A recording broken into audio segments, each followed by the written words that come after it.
Hey, I'm Zach, Johnny's producer on his podcast, Masters of Wealth. Today on the show, Johnny's sitting down with Bobby Castro, a self-made business mogul that got his start with only a couple bucks in his pocket and a 9th grade education. Now, Bobby's got a net worth of over $300 million. Stick around to find out how Bobby trademarked a positive attitude, figured out that ego is not his amigo, and why it's so important to watch the intention of the information you're diving into. Because nobody ever got anywhere by staring at a Ferrari. Thanks for listening, and enjoy. So Bobby Castro, welcome to the Masters of Wealth show. I'm your host, Johnny Wimbrey. It's an honor to have you here, brother. Thank you, Johnny. Thank you. And I was really excited about this podcast, and because I think you and I somehow connect in a lot of ways the more I learn about you. So I said yes, absolutely. So this is one I am looking forward to because I am too impressed with your bio. Thank you, brother, as well, man. I've been looking at a lot of your videos through social media, and I want everybody to know how to find you and follow you. We'll make sure that we drop all your information. They can look at it right now and go check you out, man. You got a lot of energy. Not just energy, though. You got tangible energy. You know how people just, I think we're all guilty of it in some shape, form, or fashion, especially as speakers and people who are entrepreneurs, who are driving the train. You have leaders of leaders, if you will. A lot of times, you see people just flying off the wall with all this energy, but there's no tangible assets. It's more regurgitated information that they learned, and they're just repeating that energy from someone else. But man, you are the message that you bring. And I want to talk about leadership if you're okay with that. Absolutely, man. Absolutely. I think most of us know that, leadership is, anything good will rise or fall based on the energy and the love of a leader. And I'm gonna say a quote that I've said for years, and I want you to elaborate on how you feel about this quote as you're hearing it. Okay. I typically say that there are two types of the form of leadership. You have dictators and you have motivators, right? If you lead based on the mindset of dictatorship, then that comes with a form of manipulation. In other words, I'm going to motivate you to do something that's in my best interest. It may not be in your best interest, but it's in my best interest. To me, that's a dictator. Yep. A leader leads with love. A leader says, listen, I want to lead so you win. And the crazy thing is, Bobby, when you have that mindset, the end result is exactly the same. But you're building a leader that can become a leader of leaders versus just building someone who you've manipulated so much that they're afraid not to dance when you say dance. Does that make sense? It does, dude. It does in so many ways. To sum it up how I see that, Johnny, ego is not your amigo. I say it all the time. And leaders, true leaders, have good intentions. So when you have good intentions, you're very transparent. You do understand the position your employees, your coworkers, your partners are in. So it's all about the good intentions. And when you look at what's going on the internet, and I've only been exposed to the internet, social media, I should say, for 3 months only. This is a way for me giving back to a lot of young Bobby Castros that come from a struggle. My father was Puerto Rican, my mother's Jewish and Irish, a lot of 14, 15 kids, a lot of drama. So there's a lot of egos in there. And I seen it, man. As a young child, I witnessed it growing up. And I was exposed. I was lucky enough to be exposed to the hospitality world because my mom was a waitress full-time, 3 jobs. And I became a busboy, became a waiter. And man, ego's not your amigo. And I picked up leadership skill, not early in life. I was picking it up without actually knowing. And later in life, I caught on to it because I was getting results by providing information with good intentions. And with 550 employees that I had, I exited maybe 5 months ago for that $1 billion. I knew practically every one of them. I knew their challenges. I knew their family members. I made sure I said good morning because their success, dude, was it was a direct reflection of my success. I wanted them to succeed. Wow. So I'm all about that. Well, listen, man, you just said something that blew me away. I want to recap real quick. Did you say that you have 14 siblings, or did you say your parents came from 14 siblings? Yeah, so my dad, so I was born in the Bronx, and my dad, he had me when he was 50. My mother was 27. He was a mailman in the Bronx, and he had a bunch of kids with different ladies, beautiful people. And when he met my mom, he had 11 children, all spread out. And then he had, with my mom, 3 boys. I was one of them. I'm the oldest one. And, and my dad was that typical player, man, 9 to 5 postman. And he delivered a lot of mail, obviously, with 14 kids. And my mom was that pusher, man. My dad was a little more passive. And my mom was that hard Jewish Irish lady that just wanted more out of life, and she was in a struggle as well. So I'm a big fan of single moms, even though my parents stayed married just for the sake of us. They lived in separate rooms. It wasn't a functional situation to grow up in. Yeah, man, I seen that struggle, and that's where I choose to have positive mental attitude in my life. It means so much to me, Johnny, that I have it trademarked. I have it's trademarked not for any other purpose, because it means so much to me. It was a frigging game changer in my life. I love it. It continues to be so. And I can tell, man, every time you say it, I can see the passion and the connection to it. A lot of times we say things and, it just becomes cliche. And the definition of a cliche is something that's said so many times, it just loses its value. And for someone to be, something that drives me more than anything else is like a very simple word, and it's called increase. I eat, sleep, and breathe increase. Mentally, emotionally, spiritually, as a father, as a husband, as an individual, as an entrepreneur, I just want to increase. And increase is nothing more than an advancement forward. It's an advancement upward. And it's not a big step. It's not a giant step. It doesn't have to be a small step. It just has to be perpetual increase. And I'm in love with that word increase in a way that it can't become a cliche for me. It has never lost its value. And I'm so turned on by the fact that when I interview individuals, it's almost like I can feel your word. I can feel what makes you move, what makes you dance. And what's simple for you may be complicated for others because they can't subscribe to the simplicity. In my book, From the Hood to Doing Good, I actually talk about, sometimes the elementary truths are where, the billion-dollar transactions exist. It's not way up in the sky with all these, amazing, epiphanies of revelation that are pouring down from heaven, if you will. Sometimes it's just simple. And the simplicity of, listen, it's just increase. That's it. I wake up every day like a sniper with a gun, and I'm hunting for my next level of increase. But here's the caveat. As a leader, I can't step on people for my increase. I can't lie to people. I can't mislead. I can't manipulate for my increase. If I do that, then I'm no longer on the hunt for increase. I'm on the hunt for greed. Yeah, dude. I've been on both sides of that stick, and I know it very well. And when one starts surrendering to what you call increase, I call it a value add. There's no cap on life. You continue. I love that. Whatever you do, just focus on giving value. And you start receiving these results, man. I always call it a Hawaiian wave. It just delivers these dividends, man. And I just blew up. Forget about the financial situation. I blew up internally where I actually cared so much about value because I understood the return on that investment. And I really want people to succeed because somehow, some way, man, I get it back. I made some awesome people to have a net worth of 7 figures in my company. I'm so blessed and so proud. These are individuals that came from same backgrounds that I've come from, and I was successful. But guess what? They made me successful. I made them successful, and we built this culture, man, and it's still thriving. They are still kicking butt out there. And the reason I believe it, man, and I'm so transparent because I get rewarded every friggin' day. I tell people, man, wake up, surrender. You are wasting. You're getting distracted. You're just not getting it, man. Man, that's so awesome. One of the greatest motivational speaker to live of our time. My father is Les Brown in the speaking world. Like, he's a father to me. And when I say this, I'm not discrediting him because he says the exact same thing. He gives credit to Zig Ziglar. Zig Ziglar said it best. He said, if you help enough people get what they want in life, what you want will automatically come. And to me, that is the essence of leadership.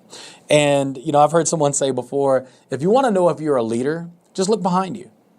If no one's following you, you're not really a leader. You're just taking a walk by yourself, because leaders create followers, not followers based on, follow me or else.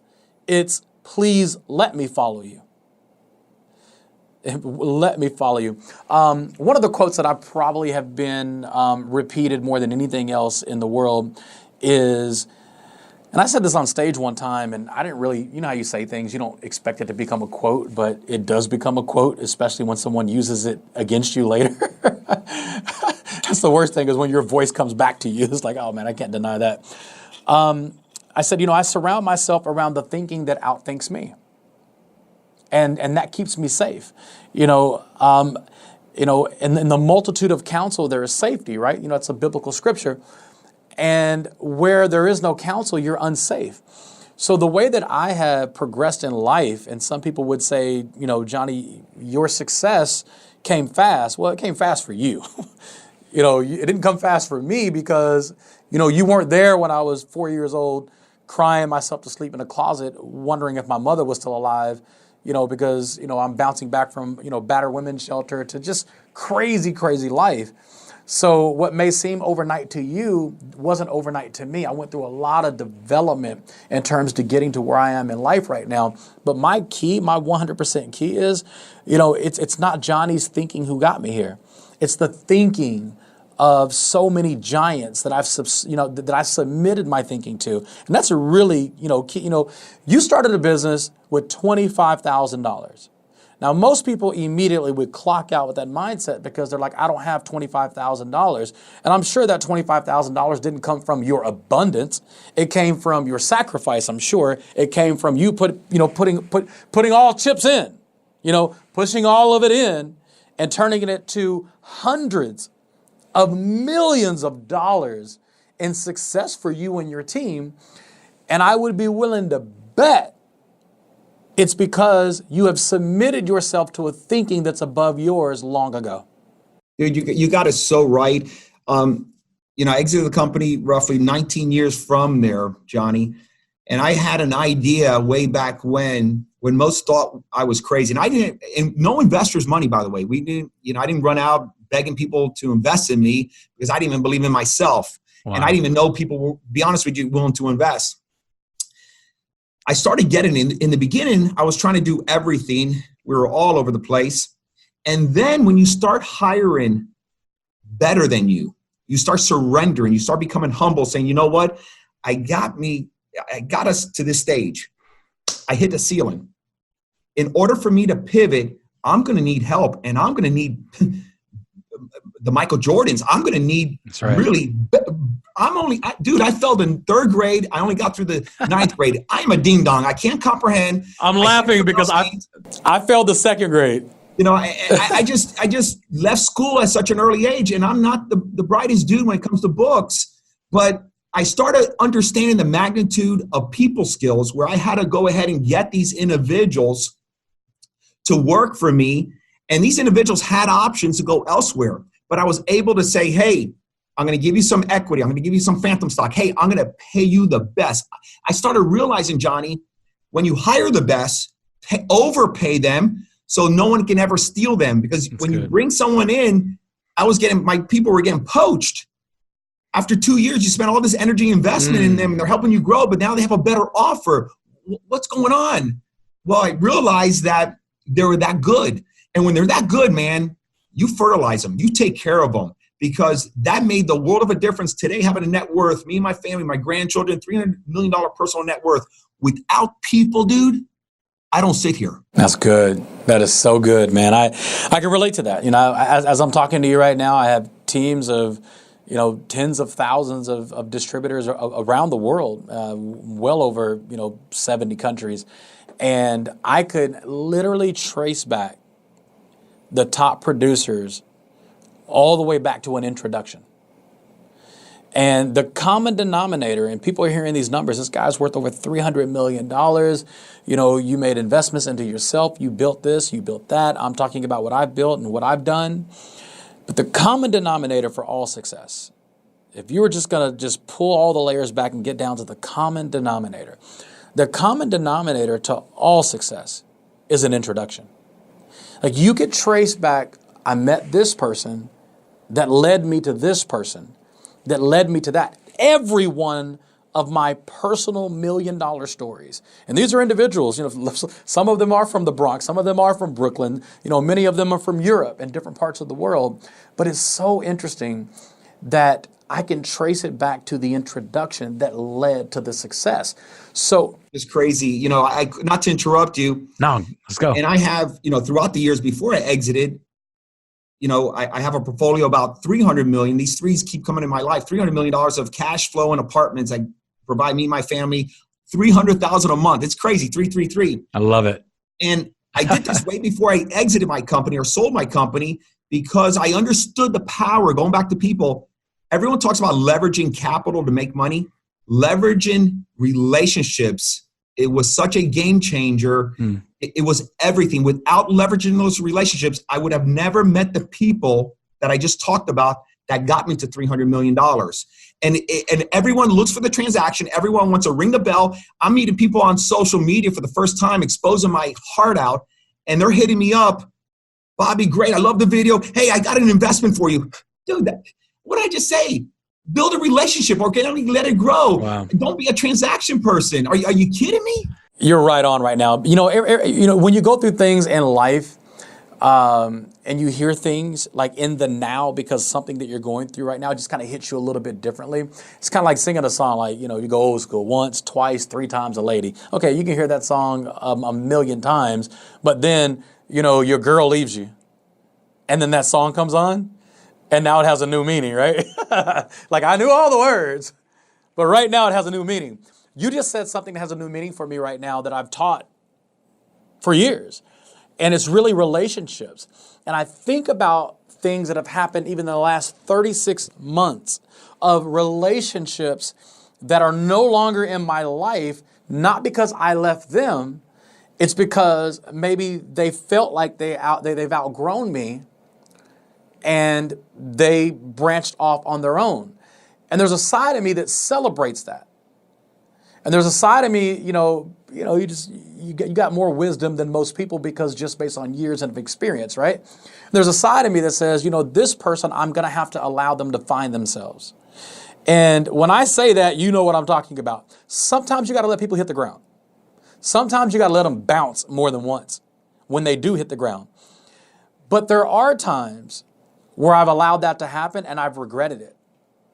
Because being that big brother, being that father figure, being that person that introduced these individuals to a new life, a new thinking, and then they branch off and follow a new thinking, or, with the thoughts that their thinking is valuable enough on its own. There's a part of me that celebrates that, but there's also a part of me that says, if I let you hit the ground, will you come back? Or will you have too much pride to ever hear my voice again? How do you balance that? How do you balance loving somebody so much? How do you balance that? Man, I'm so freaking happy I said yes to this podcast, because you are touching on my entire life. I love it. I'm going to talk about family for a moment. Just what you said, just imagine, put a little more juice to it, and it involves family. That's a very sensitive thing. How do you do it, Bobby? How did you separate yourself without any regrets? And what was that situation? I'll tell you the situation. When I started not getting distracted, getting some separation from some individuals, telling the individuals, hey, I'll catch you on the rebound, or just telling an individual a different way, it blossomed my life, man. I was so focused. I wasn't distracted. I wasn't complaining. I wasn't broke. I seen possibilities. What I do regret, though, there is regret there, many years ago, how I went about doing it. I didn't do it with gracious. I didn't do it with character, integrity. I didn't do it with people skills. I was rough and tough.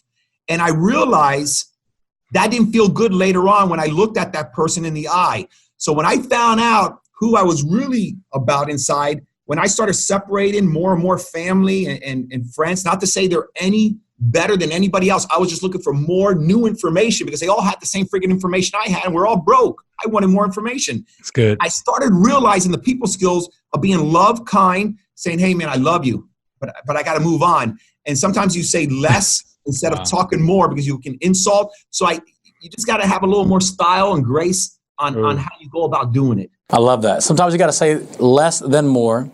You know, Les Brown actually taught me this. If you can say something in 2 words, don't use 3. It's a difference between being an amateur. It's hard to explain, Johnny. pro. It's so hard to explain what's on your mind and what you're telling them. Hey, man, I love you. I love the freak out of you, but I just got to move on. Yeah. That's a sensitive topic. In my book, From the Hood to Doing Good, I talk about this, and it's called A Season of Separation. There are people in my life that I had to learn to love from a distance just for a season. Doesn't mean that, we won't circle back. Even my homies, if you know my story, my earliest memory in life, living in a battered women's shelter, was raised around gangs and violence and drugs my entire life. I participated, sold drugs as a teenager, had a felony arrest as a teenager. I got a brother serving 40 years in prison. The only difference is I didn't get caught. So I look at all that and everything that I've been through and where I come from, in my life, and there's still this street, you still got this rough edge, right? And I've narrowed it down to the fact that the reason that entrepreneurs aren't successful is because they're afraid to take risk. When you take somebody like me who comes from the streets, every day of my life was a risk. And it wasn't a risk because, I didn't have a choice. It was a risk because I opted into it. I was in the midst of hell. I did have fire all around me, but my brother Willie never participated. So you can't tell me that you have to participate in your environment. Willie didn't. I did. My brother Larry did. So even with all that being said, there are a lot of street smarts that I bring to the table, but there's also a delicate balance that I have to learn. And you just said this. You said, it's not even about just communicating your heart. It's your ability to communicate without tearing somebody down or chopping their legs off, which I'm really good at. Like, I am actually better at chopping your legs off than I am because it's just easier, right? It's easier, okay? I know how to get rid of you. But the delicate balance of a mature leader understands if you depart from me and you become more successful, then I celebrate that.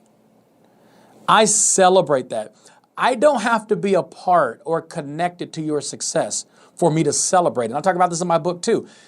There's a difference between you hanging around people who celebrate you and people who tolerate you. If you truly want to be a leader, you celebrate everyone. Those who tolerate your success, they reveal themselves. They reveal themselves by actions. They reveal themselves by simply not clapping. Being a leader is celebrating those individuals who are a part of your life, regardless if you still benefit from their success. I love it. You're so on time.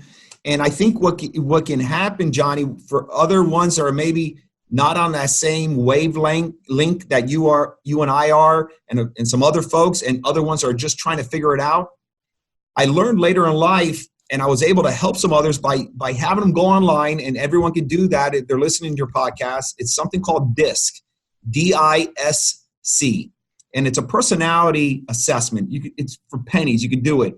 Yeah. I've been married for 29 years, together 30 years with Sophia. Will you give us that information so we could drop it in the subscript? Yeah, for sure. And this is an assessment of how you're wired.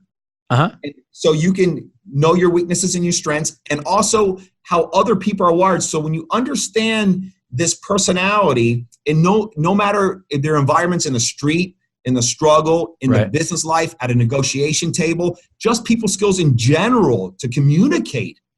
It's so important to understand the human behavior, because maybe you're speaking to someone that's not on your stage, your level, but you have to understand how to come across, be gentle, be kind, because the return on that investment, I have made a lot of money. Some folks are no longer in my life, but guess what? Those relationships today, man, whew, powerful. Absolutely. Financially, spiritually, just the energy, it's awesome. So DISC is something very important. A lot of people should pay attention to, instead of going to go check out a Ferrari and what's going on Instagram. For the first time ever, I'm seeing this.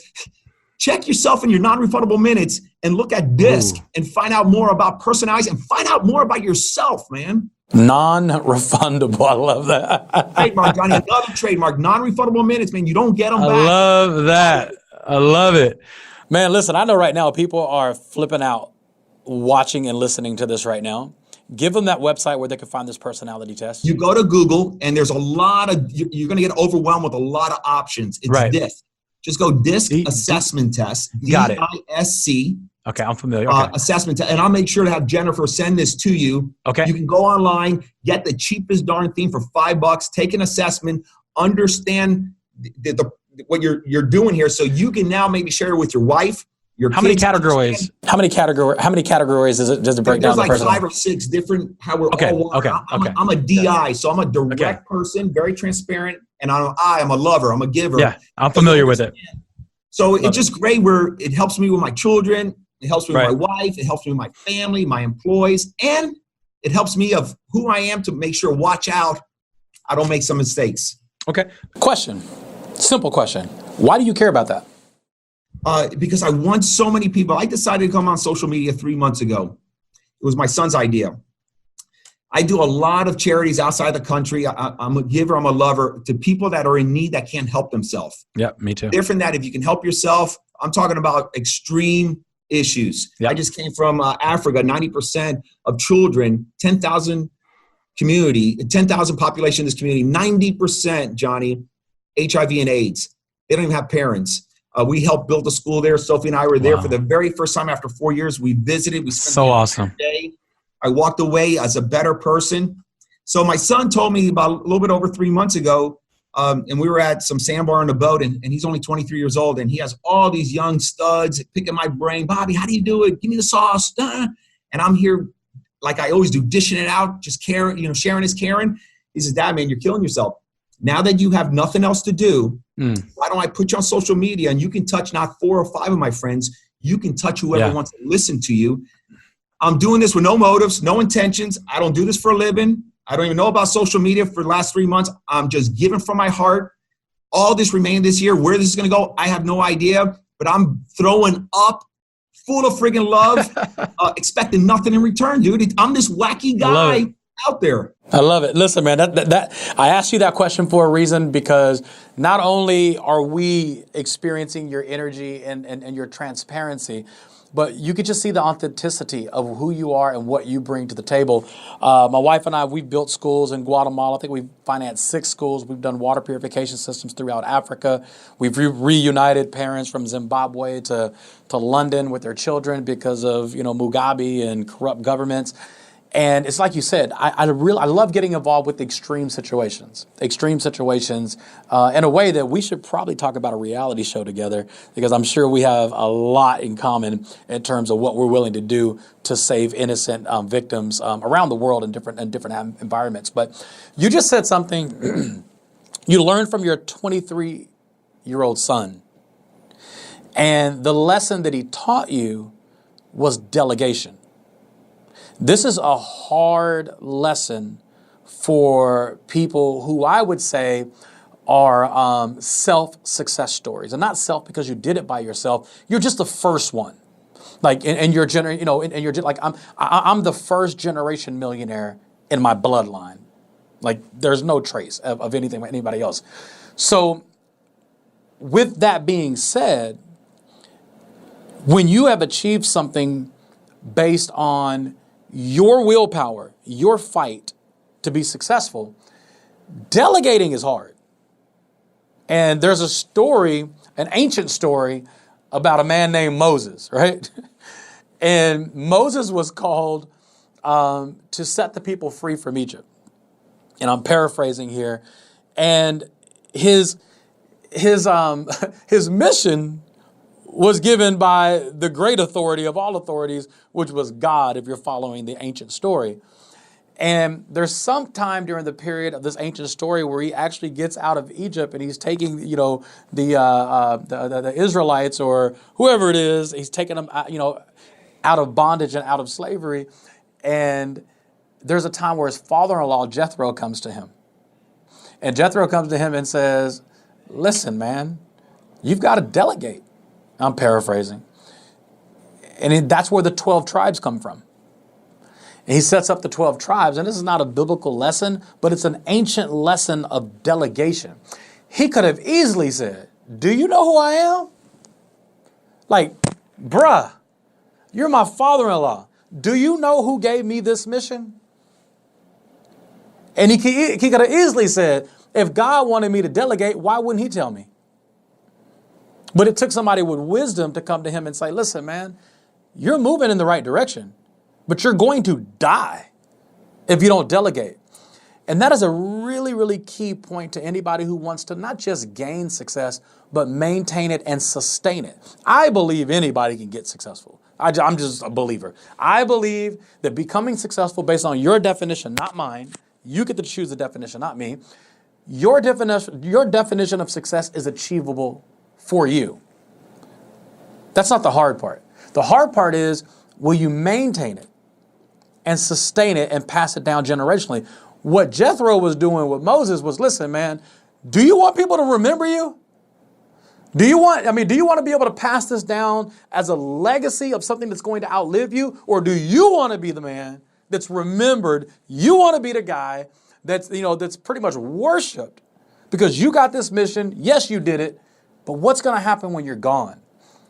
And that's what your son was saying to you. Your son was saying, I'm one that walks the walk. I understand when you surrender, you become humble. That ego is not your amigo. You continue to receive value if you're open to change, forward change. There's never, ever a cap. And I walk the walk so much in that, Johnny, to the point where I look at myself, not some dude that has $300 million. I look at myself as that underdog. I'm always going to be like that. It's just in my freaking spirit. I love it. And I go to hotels. I still clean every bit of that room, put the towels in the corner. It reminds me of my mom, that housekeeper. I'm just so about people that don't have the information, because I see my family that they just didn't have the information. And to be honest with you, even if they had the information, they probably would have had a hard time accepting the information because they were so angry, so uptight about the situation.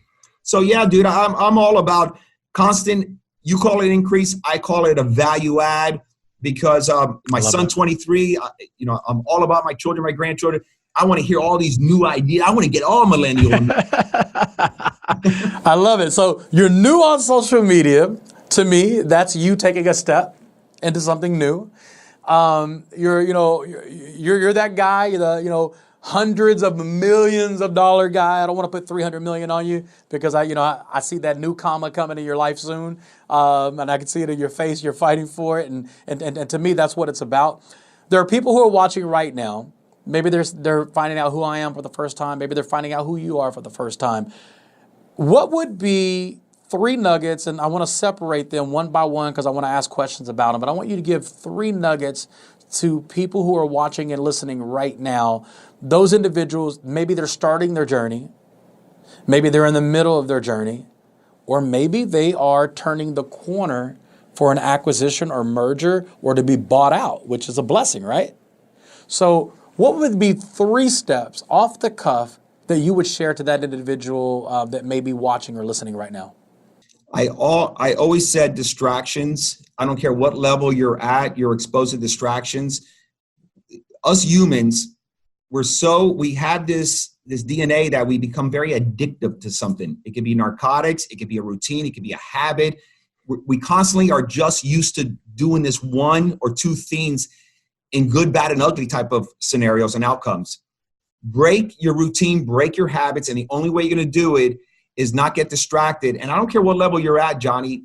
I continuously upgrading my information. I'm at $300 million now. Let's just assume I'm at $10,000 a year. I was on government housing, dude.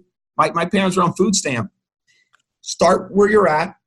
Change the environment. Change the people around you. And if you're selling that company for $1 billion, you want to sell it for $1.5 billion, upgrade to better information, because the information you're exposed to, you already have. You need new information. So the short answer is distractions, man. I'm big on, we're all distracted, especially this social media, especially this internet, man. It's coming out to us thousands of miles. I was never exposed. I'm so blessed because back then I didn't have internet. I'm getting a little hooked myself now. We're getting on this whole Instagram. I'm finding myself like, I'm getting on it too. So I can see the power of it, but try not to get distracted, man. Wow. Okay. Not get distracted.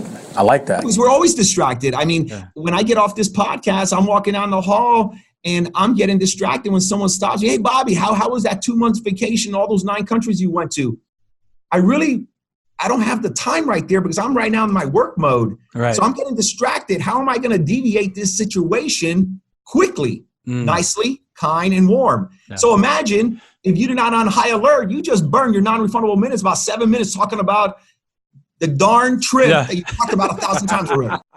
We have a mutual friend I just thought about. I think it's funny. Steve Carlos. Like, he is the master of short conversations. I don't know anybody who cuts people off better than me other than Steve. And it's not because he's being rude. He's very time conscious and he's very effective in communication and he's very purpose driven. You understand what I'm saying? And what is your minute worth? What is that 1 minute worth to you?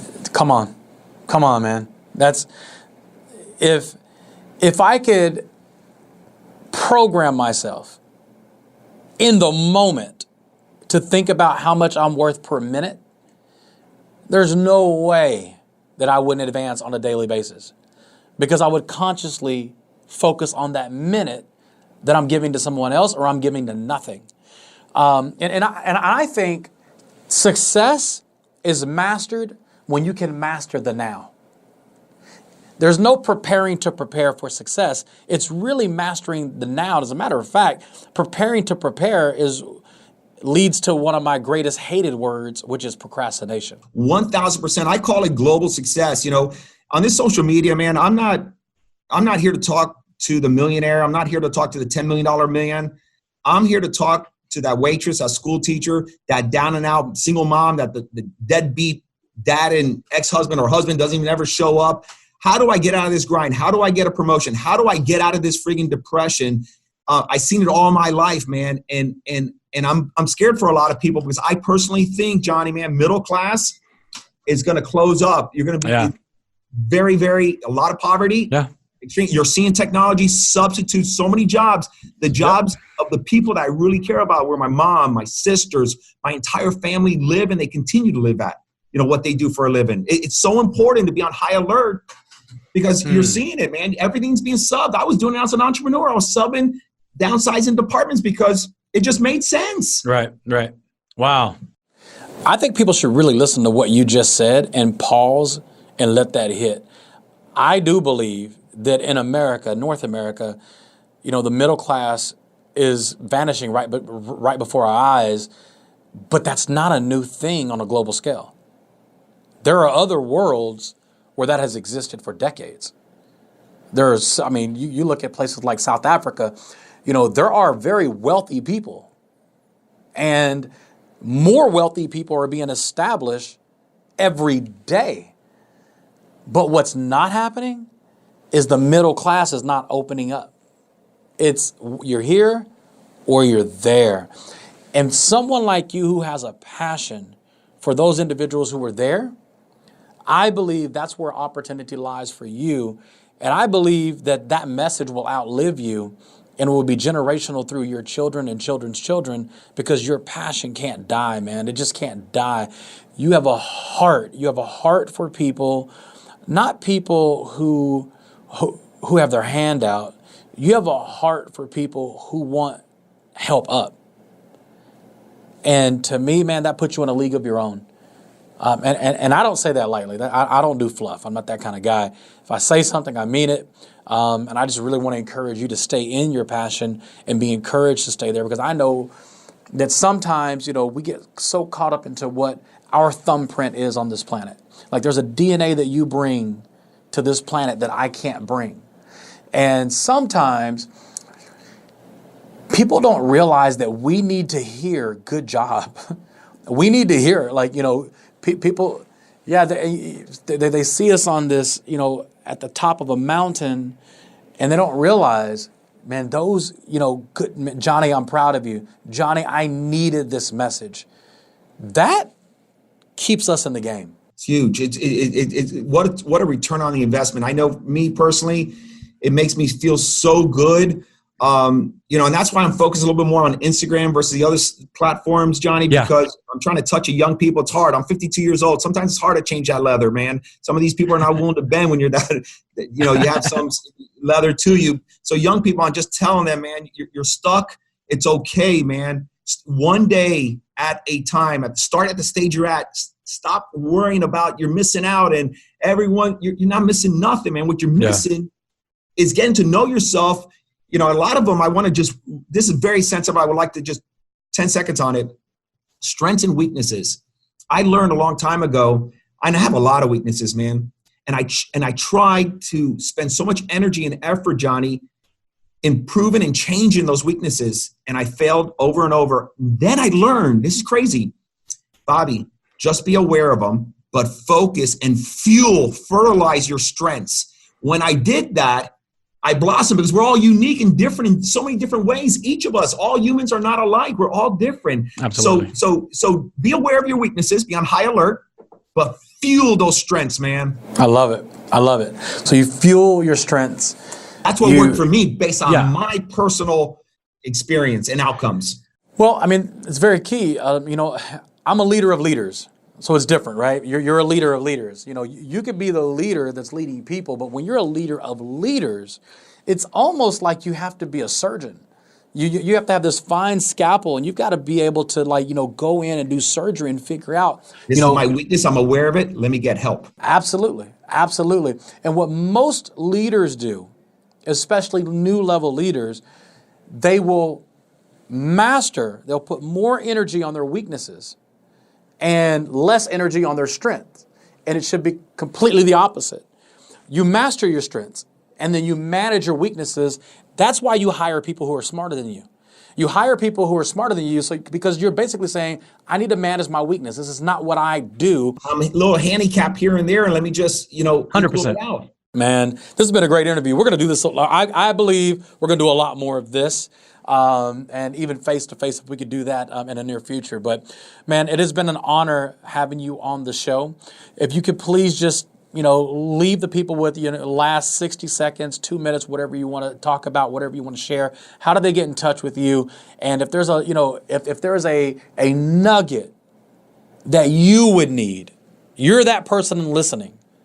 At that time, you know the time, I don't know the time, that time when you need it, at that moment, break these people off, man.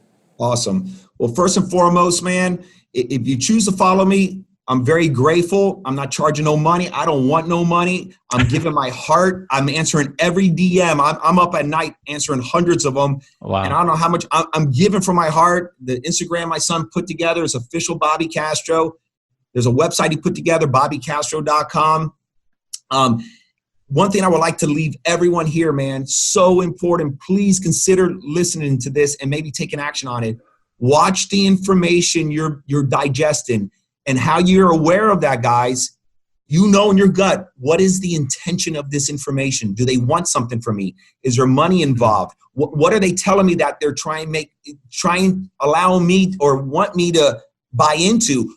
Intentions of information is everything. I was one that used to buy all those get-rich stuff, buying packages. I was so desperate for success. I needed it. I made so many big, huge mistakes. I couponed my life trying to get rich instead of wealthy. Watch the intention of the information you're diving into. You're not going to get no information looking at a Ferrari. Jeez. So much information. But I'm looking for my producer to hand me a pen, but I'm going to have to go back and watch this. You drop nuggets without permission, man. Man. You don't even care, man. I really care, and you don't even warn us. It's obvious. I'm a giver. Yeah, and that's obvious. It's very obvious that you have a heart for people, and you truly have a genuine, authentic desire for people to rise up and be successful in life. And again, that is their definition of success, not ours. And that's all we could do. All we could do, I think it was, who wrote the book? All you could do is all you could do, and all you could do is enough. All you could do is all you could do, and all you could do is enough. And I really believe that's what, I don't put energy in doing more than I can do.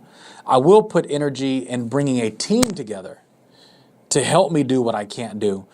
But I don't push people to a place that they don't desire to be. You know, they say you can lead a horse to water, but you can't make them drink it. You know, it's true. But people like you and I, we can get a horse to drink water if we want to. We can pick up some dirt, we can cram it in their mouth, and the first thing they're going to want to do is drink water because you crammed dirt in their mouth. I believe that true leadership, we aren't cramming agents. I don't cram my success down your mouth. I don't cram my definition of what your life should look like down your throat. I'm not going to force you to drink water. I'm going to say, hey, listen, there's water available, and I could show you how to get to it. But I don't show people how to want to be successful. I show people how to be successful. That key word is want. It changes the dynamics of what I'm designed to do. That's good intentions, Johnny, because you're making others successful. So there's a compound effect here. And so I love what you just said is so important. And it's all about these leveraging the right relationships with good intention. And the book I just read, and you may want to grab it, anybody, if you have some time. And it's Alibaba, and it's Adam Clark. The author is Adam Clark, or Duncan Clark. Duncan Clark. The book is so fascinating. It's a gentleman who founded Alibaba, Jack Ma. Incredible. Talk about intentions. Talking about opportunities that you were able to leverage with other relationships. And it's a quick read, guys. It's not big. My favorite type of book. This is an awesome individual that came from nothing. And because of what you just said, Johnny, reminding me of this book.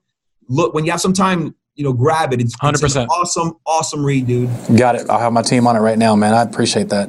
I'm sure the people appreciate that as well. Listen, Bobby, man, I love your heart. I love your passion for people. And again, I really believe that puts you in a league of your own. And those aren't words that I use lightly at all. Stay in your purpose, stay in your destiny, and please let us know at Wimbrey Training Systems anything that we could do to complement that. Anything that we could do with your efforts in Africa. We want to be a part of that. And I'm not just saying that. I could document it. We really want to be a part of that.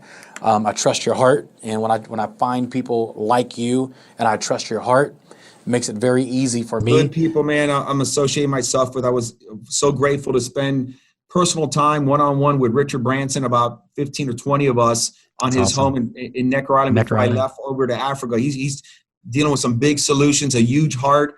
And I would never have met this individual again if I didn't leverage relationships. That's I keep awesome. going back to that. And your business is a prime example how important that is, because you're all about relationships and you're sharing a lot of good stuff. And I just love what you're doing. I love your vibe. I love. Thank you. I really enjoyed this, dude. I really enjoyed it. Cool. There's much more. We'll exchange personal information off air. But you dropped your website. We'll make sure everybody gets the information. We'll tag you in every upload version of this interview. And I want to take your message to my audience for sure. Love your heart. Love your passion. Thank you so much for being on the show. Very grateful. All right, brother. Cheers. Thanks for listening to Masters of Wealth. To find out more about Bobby Castro, follow him on Instagram at @officialbobbycastro and check out his website at bobbycastro.com. To learn more about Johnny, check out his Instagram at Wimbrey, that's WIMBREY, and follow him on Facebook at facebook.com/Johnny Wimbrey. And to hear more episodes of Masters of Wealth, subscribe to the show on your favorite podcast platform so that you can be the first to hear new episodes every single week. Thanks for listening, and we'll see you next time.